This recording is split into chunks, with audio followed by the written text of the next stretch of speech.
Hi යාළුවනේ අද ගෙනල්ලා තියෙන්නේ GTA San Andreas එකේ කොහොමද සුපර් බයික් එකක් හොයාගන්නේ කියලා. හරි ඉතින් මේ වාහනේ මං ගන්න. ඒකත් ගියා.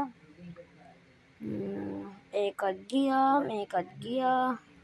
මේක යන්නේ. මේ වාහනේ කෙතයි ඒකට නගින්න එපා.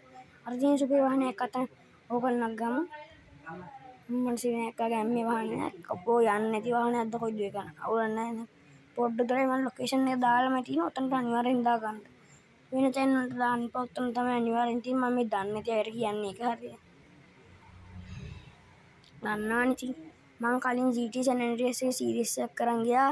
පොඩි බ්ලොක් එකක් වෙලා නතර කරේ. ඒකට සමා වෙන්න ඕන අලුතෙන් ඕන අනිවාර්යෙන් කමෙන්ට් එකක් දාන්න යන්න. ඔයගොල්ලන් හැම වෙලේම මට කමෙන්ට් දාන්නේ නැහැ. 0යි කමෙන්ට් view 5යි.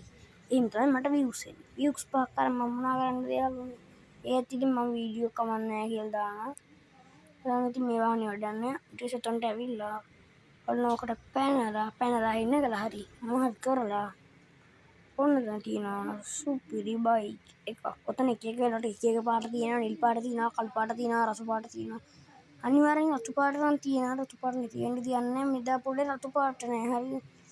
හරි ඉතින් යාළුවනේ අපි යම් වාහනේ ටිකක් දුර.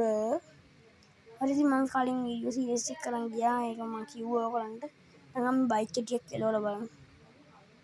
හරි guys මම වීඩියෝ එක නතර කරන්න හිතුවා. හරි දැන් අපි යන් තනිරෝදෙන් පොඩ්ඩක්. Oh my god.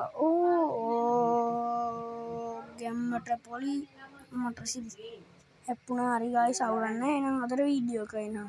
ඉවරයි. එහෙනම් අපි ගියා යාළුවනේ. සුබ දවසක් ඔයගලන්ට. ලයික් කරේ නැත්නම් ලයික් කරන්න, සබ්ස්ක්‍රයිබ් කරේ නැත්නම් සබ්ස්ක්‍රයිබ් කරන්න. හරිද? දැන් මේ බයික් එක ඔයගලන් අනිවාර්යෙන් අරන් ටෙස්ට් කරලා බලන්න. මට ඒක කලින් කියන්න බැරුව ගියා. ඒකට සමා වෙන්න. හරිද? හරි එහෙනම් අදට වීඩියෝ එක ඉවරයි. CJ බැස්සෝලම කිව්වා ඔන්න CJත් ඔයගලන් කියනවා ඔන්න අදට වීඩියෝ එක ඉවරයි. එහෙනම් සබ්ස්ක්‍රයිබ් කරන්න. එහෙනම් අපි ගියා.